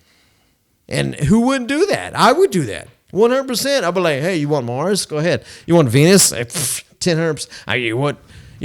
So, Mars, Saturn, or whatever. Okay, so what if hypothetically, she is like a Norrin Rad female version, but she's doing it like to protect her husband and her planet. Yeah. Would you feel differently? I wouldn't feel differently. I mean, I would in the sense that it's not. what you wanted, though. It's not the historical Silver Surfer. Why would you change that storyline? Why? Again, that's all speculation. It's like saying it's all speculation. Forget Clark Kent. Forget that. It's now. I don't know what you would call her. Claricious Clint or whatever. A female who came down from there, and now is Superwoman. You know that's what I'm saying. Why would you recreate that storyline? It doesn't need to be recreated. There's so many things. See, here's the thing. Here's my issue is that I think a lot of and I'm not one of those Hollywood storyline writers, people who write whatever it is for movies or for music or whatever. It seems like sometimes they run out of things to talk about or write about or create. And they take on something else and say, let's take that thing and incorporate it into this. That's why we get the new Ghostbusters movie that failed. We get all these other movies that just seem to not, equate or relegate to the public that say, yeah, I want that. I need that. I love that. And I think that if you start recreating stuff, that it fails with the public because that's what the public expects a certain thing. Black Panther. If you return Black Panther to a white guy, would people go to see it? Outrage, yeah. Absolutely not. Outrage. 100% no, right? So if you turn Superman into a black person or a woman, would people go to see it? Probably not. Not as much as they have. So why turn something of Silver Surfer again based on who's known to all based on speculation? Yeah, who is known to be an androgynous person because it's not male or female. Really, he's male characteristics. He's male character. You see pecs. You see a little bit of junk down there, right? No, you don't. And he's on a surfboard. That's kind of a guy, right? So I would think that would be a guy. Now, is she how is she going to be a female? You won't know it's her because Silver Surfer is all silver. She'll be CGI'd, yeah. And rarely speaks. All speculation. All speculation. All speculation that she could be Silver Surfer. It's not. Again, this is not confirmed. You brought it up. I'm just. You asked the question. Yeah. I'm answering the question. So just to reiterate, after that long tangent, you buy that she's in it. You sell that she could be a Silver Surfer. 100%. Okay. I'll buy it. And again, this is. You buy what? I buy her in the movie, and based on Marvel Studios' track record on getting their top tier IP back and producing it, Spider-Man. Okay. Deadpool 3 looks like it's going to be awesome. Yeah. By the time they get to an X-Men movie, that looks like it's going to be great. Okay. Fantastic Four. We have not had a... You were so hedging. I enjoy... You were so hedging. You're not answering the question. I enjoyed the first two Fantastic Four movies. Oh, I did not. Even though you and others may not. I like the first one. I find enjoyment. Yeah. Loathe the second one. The second one? It's like the Green Lantern movie. Are you kidding me? How in the world? I can find enjoyment. It's a dumb, fun movie. Look, how is someone like Jordan not saying the same thing about that movie as Ryan Reynolds is saying about Green Lantern? Really? I would say, whoa. Yeah. Can't believe I was even involved in that movie. Really? The second Fantastic Four movie was horrendous. Absolutely. The first one was corny, but I give it a pass. They're both corny. Second one, they're both corny, but the second one was horrendous. I mean, on the lines of Green Lantern. And you're... What? That's why I've given up on Fantastic Four, because they have yet to create a movie that says this is a serious, honest to God representation of this film franchise with, Marvel Comics on the line of Iron Man and Thor and all those other inspired.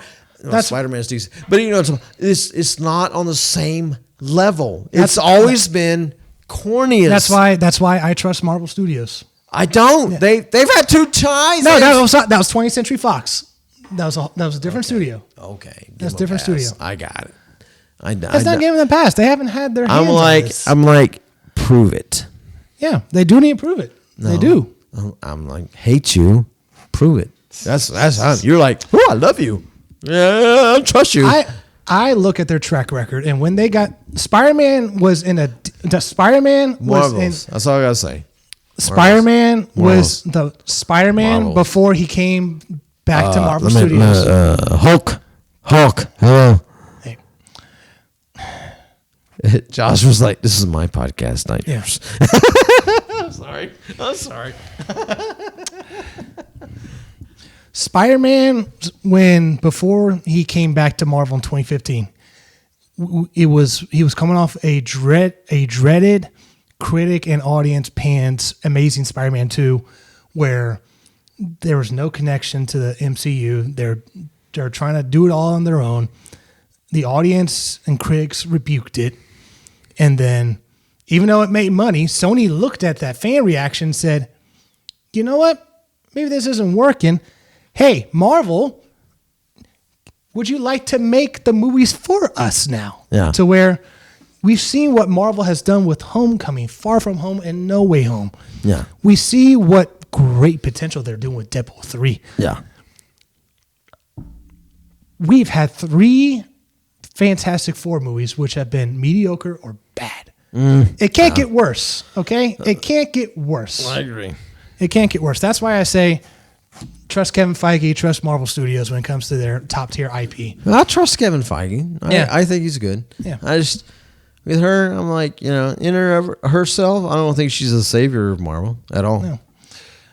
All right, other casting news. Nicholus Holt is now your new Lex Luthor in the new formed DCU, starting up with Superman Legacy in July of 2025. Buy or sell this casting of Nicholus Holt as Lex Luthor going forward?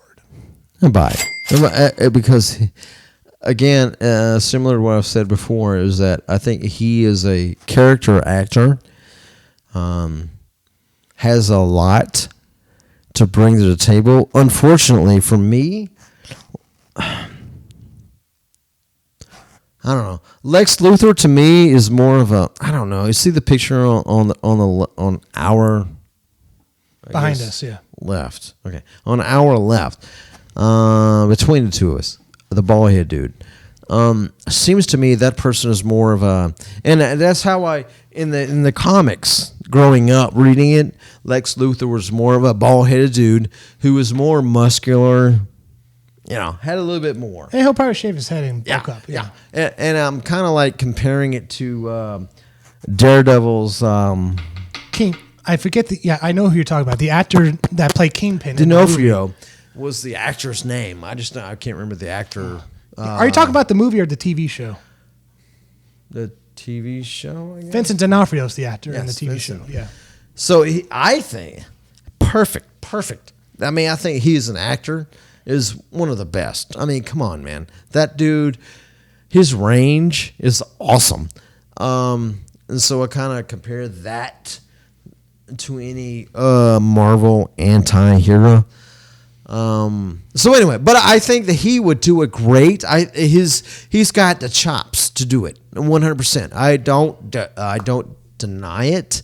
I would not sit here and say I'm not going to watch the movie at all. I would say that that has nothing to do with it. It's just we all have preconceived notions of who we think these characters should be. Yeah, exactly.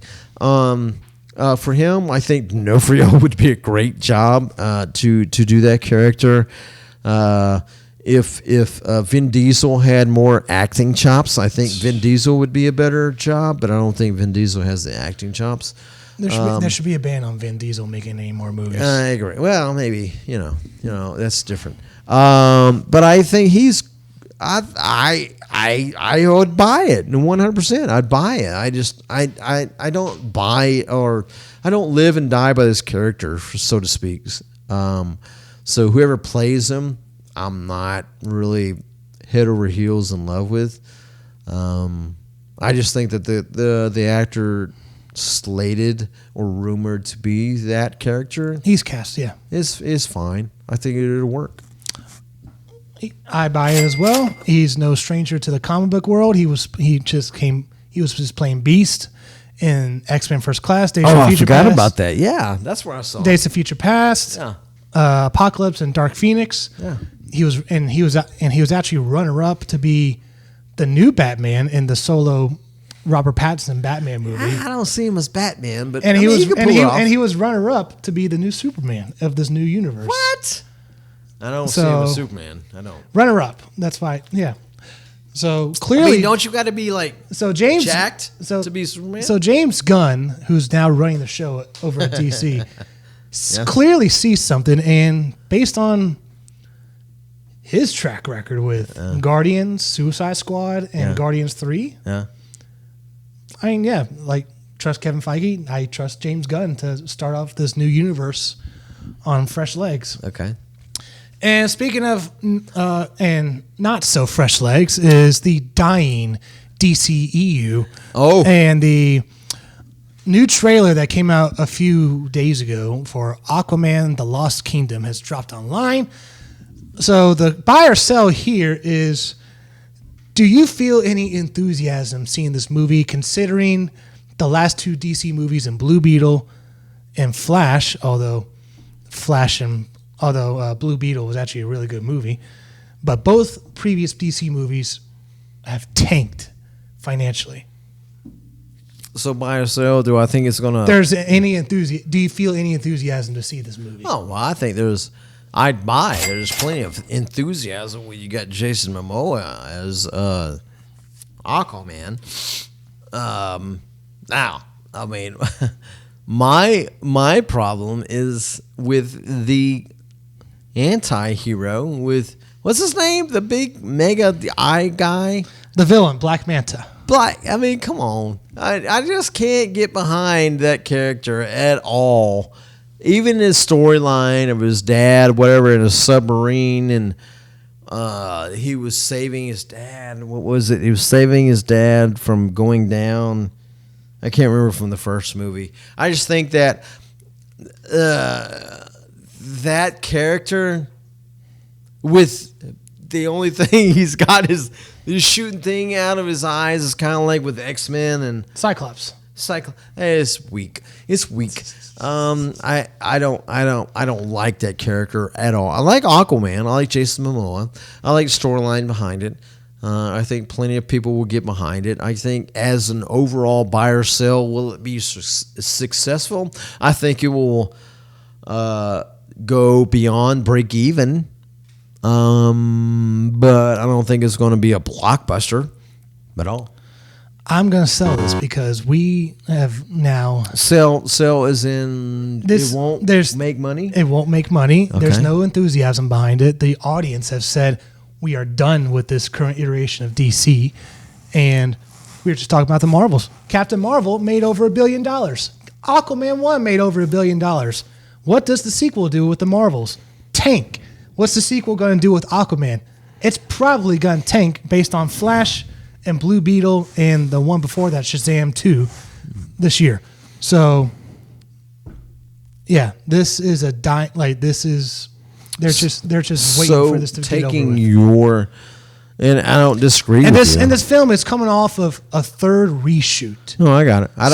This film's not going to break even. No, I don't disagree with you. I'm just saying that based on what you're saying. I'm looking like if there's a pie chart right now of like DC movies, it's going down. Like that's not a pie chart, that's a line graph. But line I got graph, it. Whatever.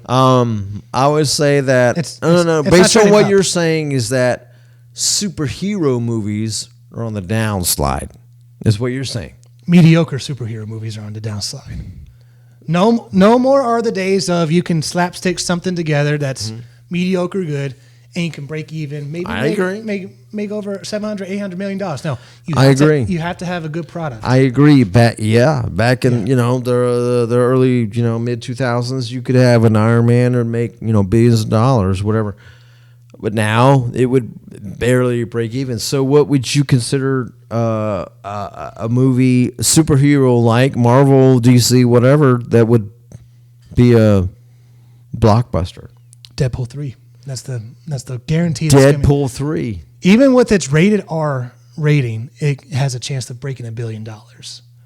With how much hype, how much speculation is into this movie, who could show up in the movie, the cameos, the consequences, what it's supposedly coming off of with Loki season 2, all that. It's like the new Spider-Man No Way Home of excitement freight train amongst the fans. Oh, yeah. So you're saying that in terms of DC, their next film after Aquaman 2 is Joker 2, actually. I think Joker would be that probably makes Joker some money, and Batman, and to a lesser extent Superman would be a better. Leave Aquaman and Wonder Woman out of it, right? I don't say out of it, but I'm saying that I don't think those are huge draws, especially since Jason Momoa is getting a little older, and time catches up with all of us. Batman can hide behind a mask in a uniform, all that kind of stuff. I think that I 100% agree with you on that. I think that the public could possibly, and it just kind of going against what I said about Aquaman, but the public could possibly be growing tired of the superhero genre and needs to possibly branch out or have something else in mind when it comes to the superheroes. And our last buy and sell topic, and talking about your through lines and also storylines and through lines, is that Spider-Man 4 for here we go. Tom Holland's Spider-Man 4 is heavily speculated by trusted insider Daniel RPK, which broke about 95% of his No Way Home scoops turned out to be true. Yeah. So he is saying that the upcoming Marvel Studio shows Echo, Daredevil Born Again will have a through line into Spider-Man 4. Okay.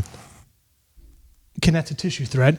And then the upcoming Sony Marvel movies that Sony will produce and make themselves, Madam Web, Kraven the Hunter, and Venom 3 next year, will have some sort of connective tissue that will make those films canon into the MCU and somehow connect into Spider-Man 4. Yeah.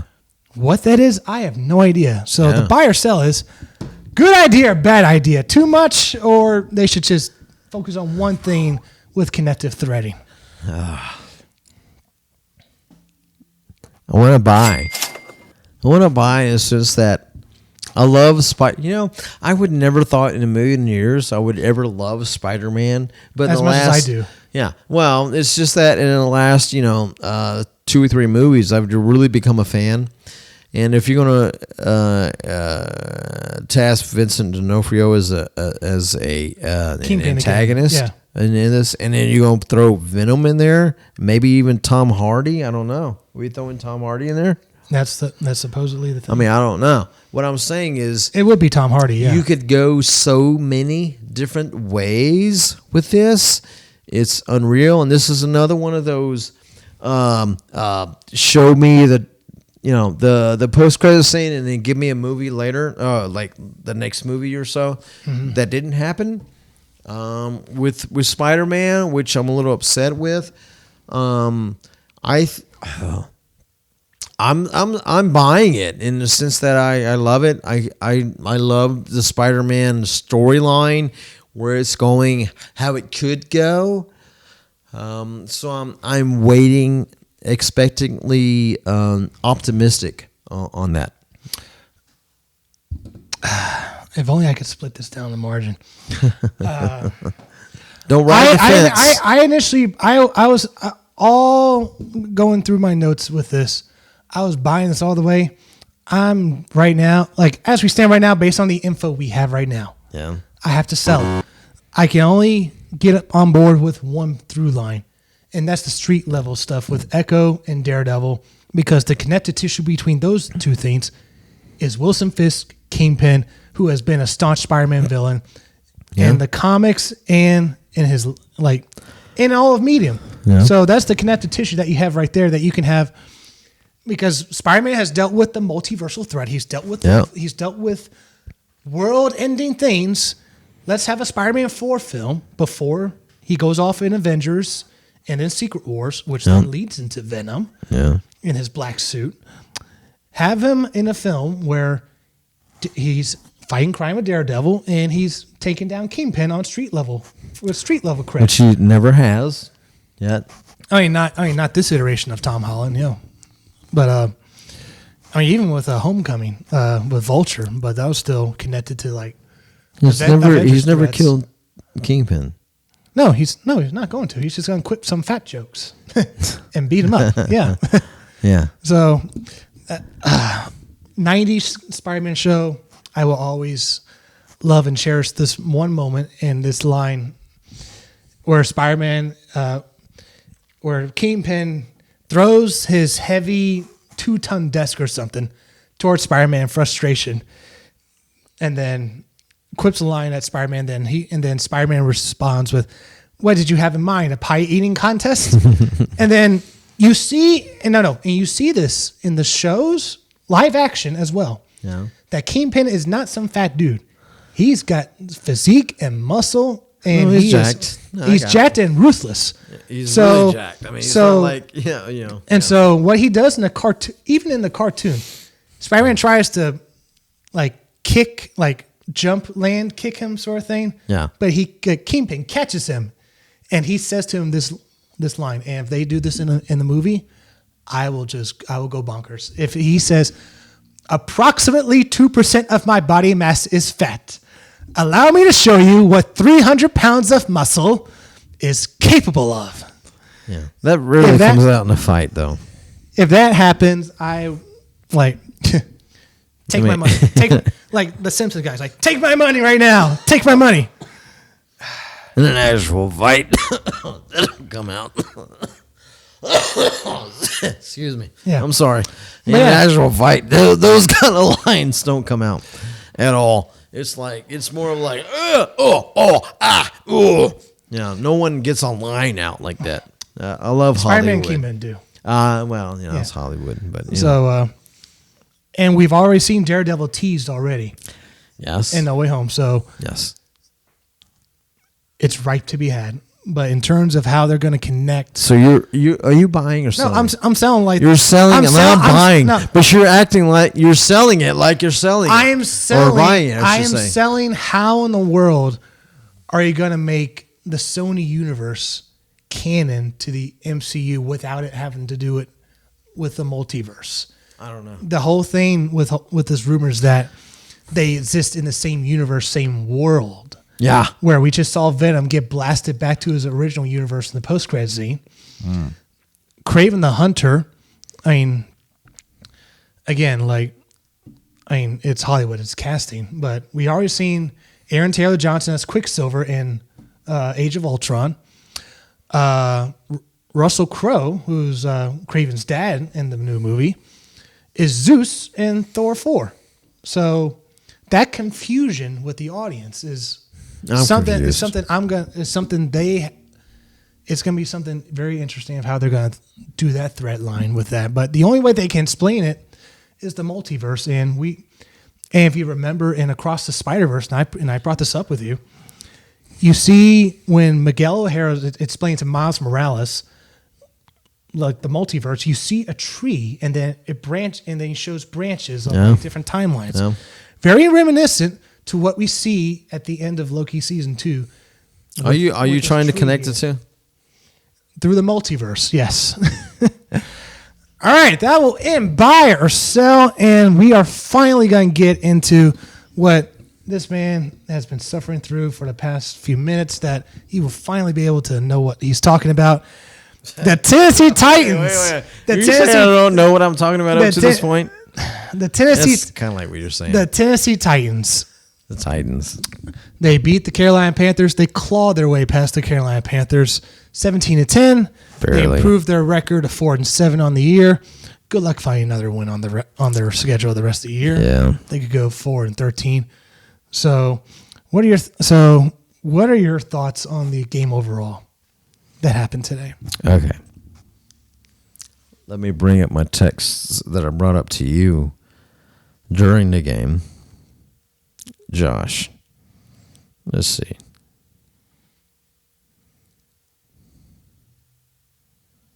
All right, here we go. So, first drive, I texted you. I called exactly what was going on. This is the first drive for the Titans. What was going to happen before the second down? Run Henry for no gain. Second down. Third down. Pass on third. Not to pick up the first, which they didn't. Which is this picture right here. The defensive there tackle drags Aaron Brewer to Will Levis's I'll get lap. on that in a second. Punt. And my question was, how can I predict the future when it comes to the Titans' offense? I must be a freaking genius. So on that particular play, Aaron Brewer, who is like 120 pounds compared to other defensive linemen, got pushed and continues to get pushed by much larger defensive linemen. Back into our quarterback. There is no question about that. That is fact. Game in, game out. Aaron Brewer may be a good center as far as snapping the ball, which I would highly object to. He's snapped the ball many a time where it's gone not where the quarterback was. Malik Willis is one attempt to snap the ball 3 weeks ago. Aaron Brewer it was the Falcons, threw it over his head. Aaron Brewer continues to just not snap the ball accurately. He is undersized. He has a good base, but when you're 275 and you're blocking linemen that are 325 and 350, there is absolutely no way you're going to win that battle. So he keeps getting pushed around.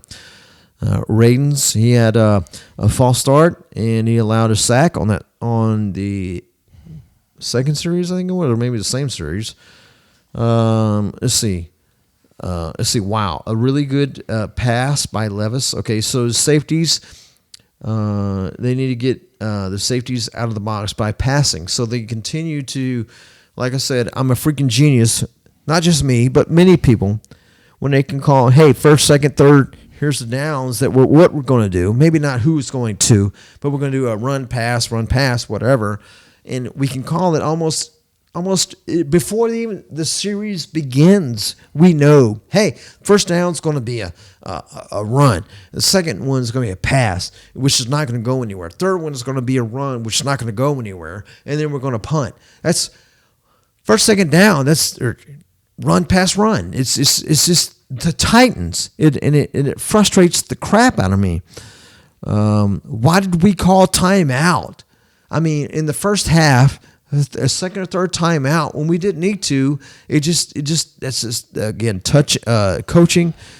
Derrick Henry, God love him, and if he ever retires in the Hall of Fame, he should be a Titan. But I'm telling you, he has dead legs. Dead legs. As soon as he gets to the line of scrimmage, his legs stop churning. Well, I don't know why. It doesn't help when it's 8 stacked in the box. I don't care, but his legs stop. I see a lot of smaller players, running backs, whoever, they don't stop, churning their legs. As soon as he gets touched at the line of scrimmage, his legs stop. You can look at it. And the one time he did actually churn his legs, he got a touchdown. Although it was only for 3 yards, but still he kept churning his legs. Derrick Henry went back to 2018, I think it was. 18. He didn't have live legs. He called Eddie George, what the hell am I doing wrong? Eddie said, hey, man, you got to run more violently. And guess what?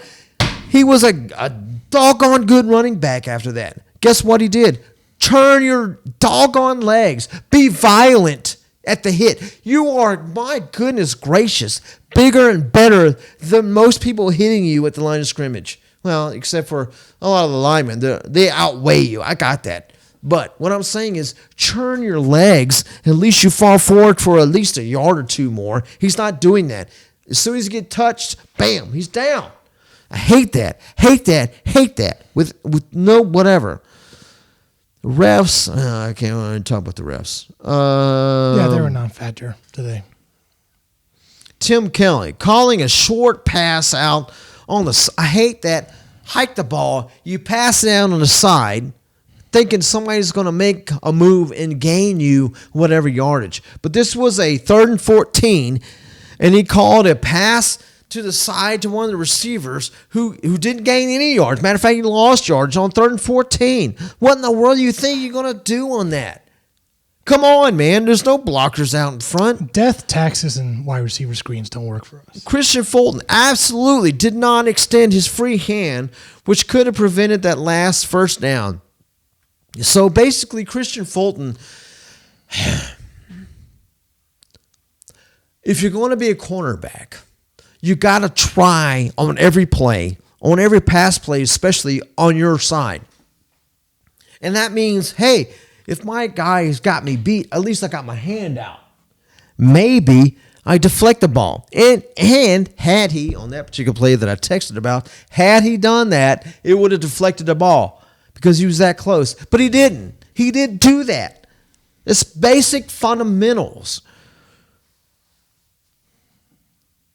Arden Key finally had a freaking sack. Oh my gosh. Thank you, Arden, for all the millions we're paying you. And then finally, Derrick Henry took it outside the tackles for a gain. I mean, why do you run between the tackles? I got it. You want to be a man? You want to call the play up between the tackles? I got it, 100%. But guess what? When you got 9 to 10 people on the dang tackle box, then guess what? Run outside. And when he did, he actually gained some yardage. And when he runs in the middle, he gains maybe 1 or 2 yards. Thank you, Tim Kelly, for the existential genius that you are to call plays, to run Derrick Henry up the middle between the tackles with 9 people, 10 people in the tackle box. Awesome job. I can't imagine where we would be without you. You know, how about when we actually passed the ball, we were somewhat successful because they didn't expect us to pass the ball. They expected us to run Derrick Henry. And when we did, he was not successful. Look up the stats, right? He did score 2 touchdowns, but they were touchdowns of like 1 or 2 yards each, right? So game plan around what your strengths are or what the weaknesses are of the defense that you're facing. Tim Kelly sits there. If you look at him, he's squatting down, right? Like he's trying to take a crap, looking at the play sheet and the thing. And he's like, blank face, blah. It's like, and the same thing with Mike Vrabel. There's no whatever going on upstairs. They, I feel, don't have a freaking clue of what's going on, or I shouldn't say that. I think they do know exactly what's going on. I don't think they care about what's going on. I really don't, because they have, in my opinion, relegated the fact that we have sucky players, so therefore I'm going to call sucky plays, and I'm going to get away with it because we have sucky players. And then when someone calls them out, hey, why did you run that play? Well, what did you, the coach can say, well, what else would you want me to call in that position? I'm only a coach. I can't coach, so I'm going to call whatever, I mean, Tim Kelly said specifically in his interview that before the, what game was it? Not the game before, not the Panthers. What was it? Who was it before us? Bucks. He said, you can't game plan for Todd Bowles' defense. And who played Todd Bowles' defense before that week? Oh, let me guess. A rookie quarterback and a rookie quarterback in the Houston Texans who happened to beat you, and the Houston Texans rookie quarterback happened to throw for over, I don't know, almost 300 yards, I believe it was. Rookie quarterback, rookie head coach, rookie offensive coordinator. So I've got an offensive coordinator who can't game plan for the Buccaneers. You know, he gets blown out by whatever. They lost. Yeah. I mean, come on, man. Come on. Tim Kelly is not our problem. It's not Tim Kelly. It's not Josh. It's not Tim Kelly. It's not Shane Bowen. It's not. God bless them both. You know who it is? This guy. Why? He hired him. He believes in him 100%. Won't fire him. Won't tell him to, hey, put your big boy pants on and freaking call plays that actually matter, that are creative. Because guess what? He says, I've never been a quarterback. I don't know how to develop quarterbacks. I don't know how to develop quarterbacks and this, that, and the other. Dumbest comment he made before the Falcons game. This guy could win a freaking Super Bowl for you in 1985. In 2000 and what are we in? 23? This guy could absolutely not win you a championship. Why? Because he's stuck in 1985. That's why he's got to go. Everybody, who are you going to hire? I don't know who you're going to hire right now. I think at the end of the year, there would be plenty of people to hire that would actually solve, no, I shouldn't say solve, that actually move us forward. Because right now, this guy is unrealistically supportive of his staff, similar to Mike Mularkey, would not change the 3 yards and dust. That freaking, get rid of that attitude and that philosophy and get to a pro offensive philosophy where we're past forward centric. Okay, having Derrick, like you said, having Derrick Henry as a decoy, well, is a blessing and a curse, because it's a curse because we have Derrick Henry. We have to run him. We're not a run defense or run offense because we can't block. It's a curse. It's a blessing because, well, we have Derrick Henry and we can run when our offensive line can protect and actually block. We can't do any of that with this offensive line.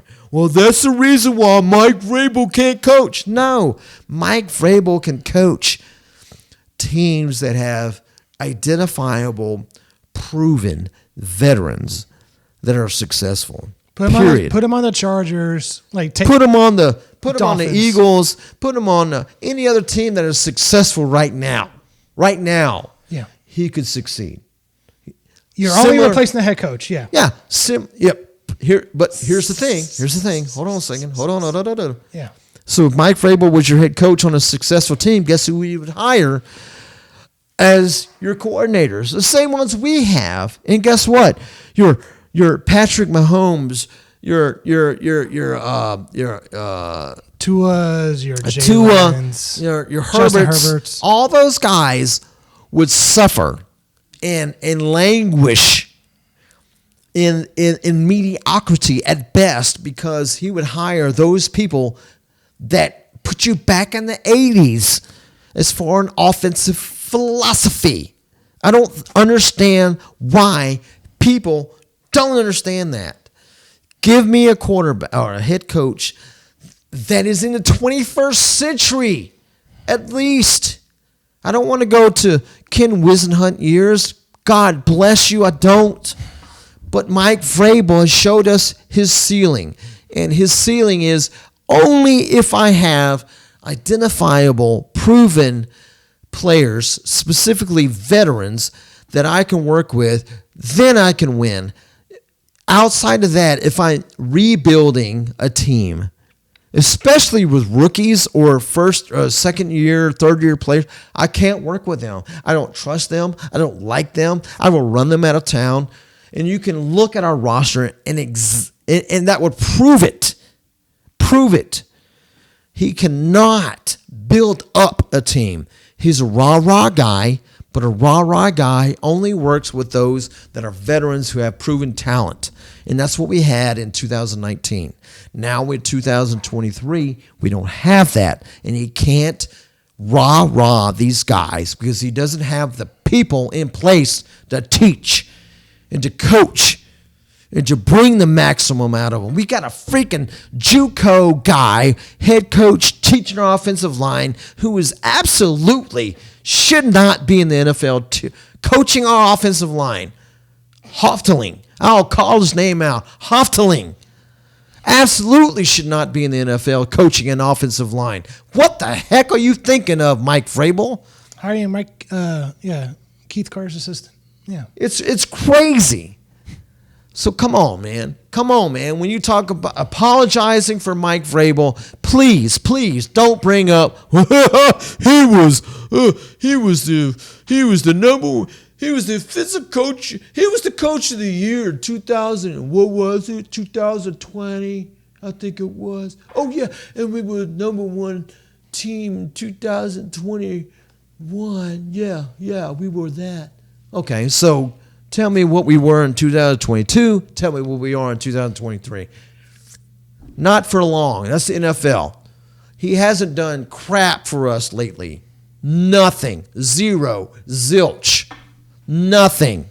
And he wants to blame it on his players, saying he's got sucky players. And I agree with him. He does. Absolutely.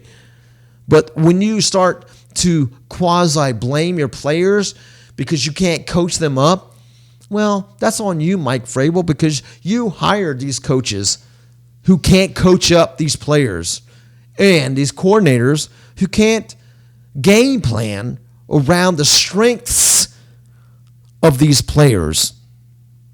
Now, they may not be a lot of strengths, but maybe a little strengths. You can't game plan them. That's why we have more points going forward with our scripted plays than we do outside the first quarter because we can't adapt outside the first quarter. We failed to adapt around successful teams that we play. We can't beat those teams because we can't adapt. Your coaches suck, and that's on you, Mike Vrabel. That's why you need to go. Yeah, you're preaching to the choir right here. So, I mean, again, the game. I mean, it's against the worst team in the NFL, the Panthers. Yes. You're expected to beat them. Yes. Had they, you know what? Yeah, when we were watching that game, I was telling you, like the old saying goes, like, you F around long enough and you'll find out what happens. And Carolina had their chances. They could have maybe pulled it out. And yeah. We should have beat this team 30-something to 10 or something like that. 0 second half points. What? Say that again? 0 second half points. No way, Josh. Did the Titans score 0 second half points? Hold on a second. That would mean that we, either let off the gas and figure we had the game won, or, let me guess. Wait a minute. Maybe the defense had an answer to our offense. Maybe. Hold on a second, Josh. Maybe our offense isn't as bad as we say they are. It's possibly because the defense knows exactly what we're running each and every play. I don't know. Maybe I'm off my rocker, but maybe the defenses have figured us out because we refuse to change. We run the exact same plays each and every game. What say you? I'm not disagreeing with that. That's why, if you look at, they show Mike Vrabel. We saw him in the post game that Fox Sports showed to us, and he's like, "Hey, we won this game, and we're back in the race for the division." Jacksonville won, and Indianapolis won. Come on. No, absolutely not. If Houston won and the Colts lost, then okay, maybe you're still crazy for saying that, but the teams that you need to lose lost. Yeah. That didn't happen. And there's not another game left for us to win this year. Absolutely. Anybody who thinks that we're going to beat Indianapolis or the Jags or the Texans twice, you are smoking dope. You need to get tested for a urinalysis because you are high. Absolutely high. And who else are we playing? Miami. Absolutely are we not beating Miami. Seattle, come on. Geno Smith himself is probably going to rush for 100 yards and throw for another 250. Who else? Texans twice. We're losing both of those. CJ, so Stroud is going to make us, I know. I absolutely know. You remember, Mike Vrabel wanted Stroud. You remember those first few games Deshaun Watson smoked us? Yeah. That's what CJ Stroud's going to do. Oh, without a doubt. I think Stroud's going to take us apart like a Thanksgiving turkey. It's going to be uncomfortable and ugly if you're a Titans fan. You better not do it when you're wearing the Oilers throwback. I'm telling you, you're going to wear Oilers throwback, and the Texans are going to come to town, and they're going to laugh at us. They're going to mock us. They're going to take the Oiler, I don't know, towel. We don't have one. But if they did, they would take it and stomp it in the ground because they're going to beat us to a holy pulp. It's going to be, we're not going to score any more than 16 points on that game, or any game going forward, I should say. I'm going to tell you today, what did we score today? 24 points? 17. 17 points against the worst team in the NFL. 17 points. So let me. What's our average this year, Josh? 16 and a half. Yeah, okay, here we go. Guess how much the Panthers' average was before today? I don't know. What was 16. It? 16. They scored 10. So that's a victory for the defense. Super Bowls, baby. Super Bowls. That's what Mike Vrabel would say. Hey, we held a team that normally scores 16 to 10 points. Come on. Give me some love. That's what he would say. No, he would say, well, we got to coach better. We got to play better. We had some plays out there left that we'd like to have back. But we're going to look at the film, and we're going to get better. It starts with me. Thank you. That's Mike Vrabel right there. So, yeah. So, we scored 17 points on the worst team, and they scored 10 on us, by the way. So, yeah, we don't win. We're 4-7, right? Mm-hmm. We don't win another game this year. Period. And I'm glad for it. I want the picks. This team, you know what, Josh? I think the ultimate Christmas present, the FU Christmas present to the Tennessee Titan fan base would be Mike Vrabel to win 2 games. 2 more games. For us to go 6 and what's it? I hate 17 freaking schedule. 6-11. 6-11, which puts us probably at pick 12, right? Again. Yeah. That's great. That's fantastic. That's where we need to pick if we're rebuilding. Pick 12. This freaking gosh. Amy Adams Strunk. # please watch this video. Your head coach is going to reduce you to having more opposing fans in the seats. Again. Than Tennessee Titans fans. Who the hell is one to come see and spend literally husband, wife, 2 kids. It's 4 people, right? And we're looking at, I don't know, $100 a ticket? Probably $400 plus parking, $450 plus concessions. We're looking at over $500, and that's not to mention hotel and food. Why the hell would I watch your team lose? Come on, give me some excitement. Give me something that says, yes, I believe in this team. That's why I'm spending $500 of my hard-earned money to come see these Titans. if you believe in the everyday guy like I am, then you would put a product on the field that says, yes, look at the Detroit Lions. That's all I got to say. That team is putting it on the line. That coach is coaching to win games day in and day out. I don't care what Mike Vrabel is selling you. That Detroit team, that's the road mark. Or road mark. That's not the that. That is the blueprint of success. And somehow we've lost our way because you've been blinded by the romance that is Mike Vrabel that says, "Oh no, we won't rebuild. We'll just retool.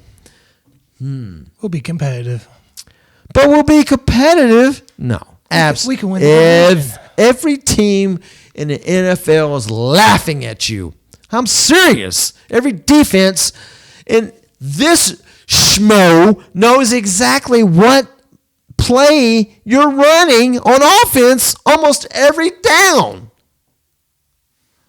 So, tell you for what it's worth, I know you're not watching, but God, I wish you were, Amy Adams Strong. This team sucks. Absolutely sucks. We should host a Mike Vrabel show.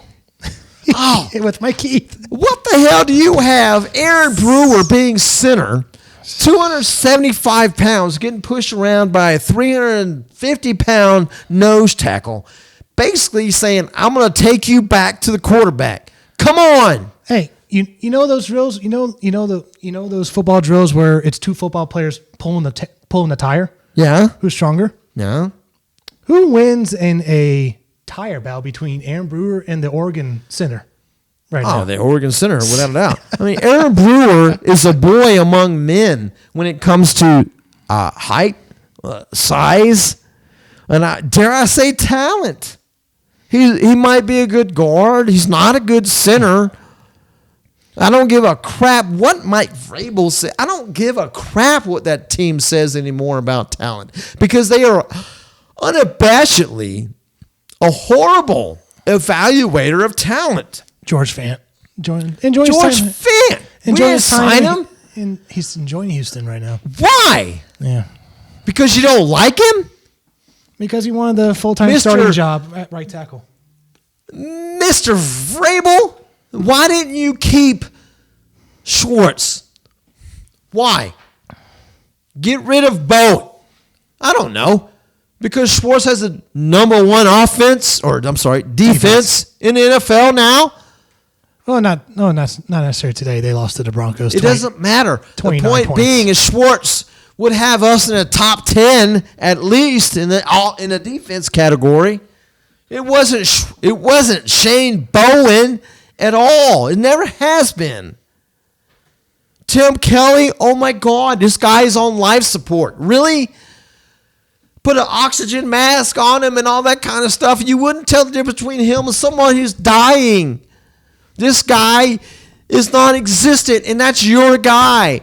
Hofteling, really? The offensive line coach? What the hell is he what is he coaching? You know, how to pick up your mouthpiece whenever you spit it out because you get hit so hard? Oh my goodness. There's nothing about these assistant coaches and coordinators that admit, oh yeah, we're headed in the right direction. There is nothing about this team that says yes. Nothing. Even if we have the ultimate draft class, the ultimate free agent. First of all, who the hell wants to come to Nashville? Who wants to come to Nashville right now? Nobody. I'm surprised we got D-Hop. But we were actually the fourth or fifth team that he selected. Nobody wants to come to Nashville right now and play for these coaches. So if we have the ultimate draft class, you name whoever you want to name as our draftees, right?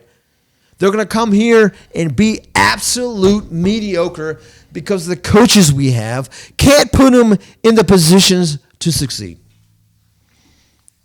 Can't say any better, man. I can't say any better. There is no light at the end of the tunnel. Amy Adams Strunk.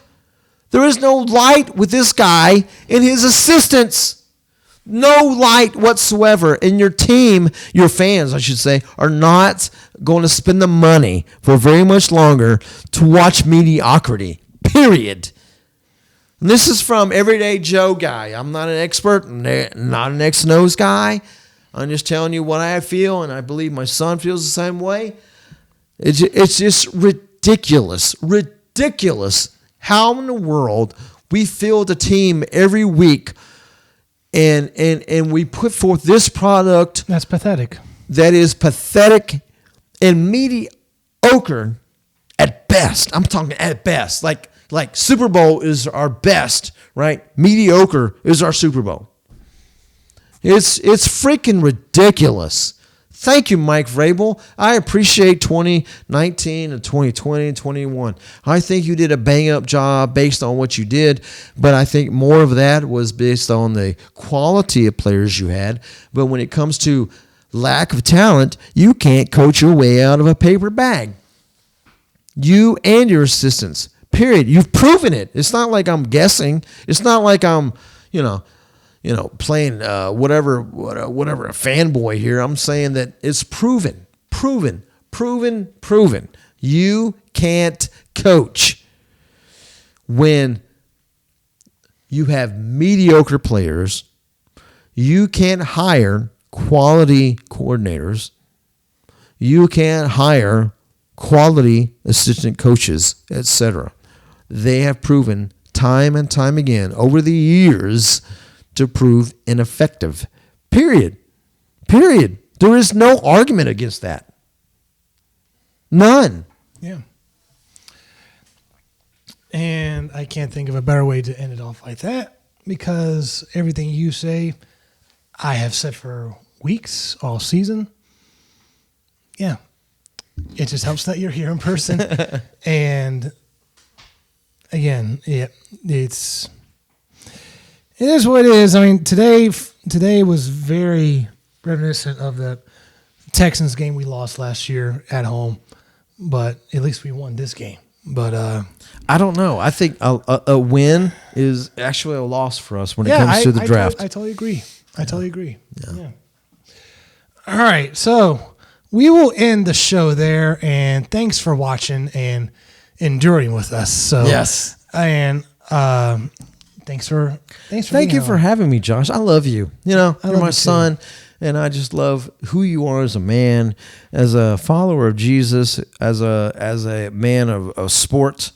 I'm just so proud of you, and I can't overstate that in any way, form, or whatever imaginable. I just think you're just the best person in the world.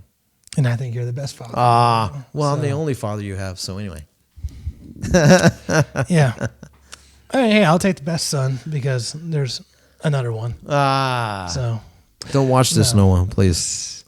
All right. My name is Joshua Mickle. This is my father, Jack Mickle. And as always, keep kicking it to the king.